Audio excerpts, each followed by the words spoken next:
কাছে আবেদন জানাচ্ছি, আমার এই জমির কাগজ, এই খাজনা আছে, এটা আমার সহায়তা করো, আমার একটু দেখো।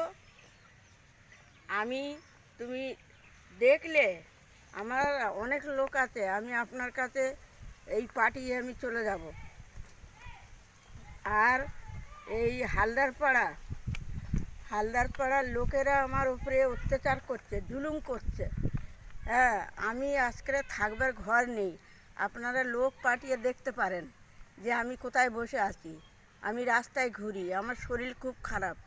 হ্যাঁ, আমি এখন কি করব?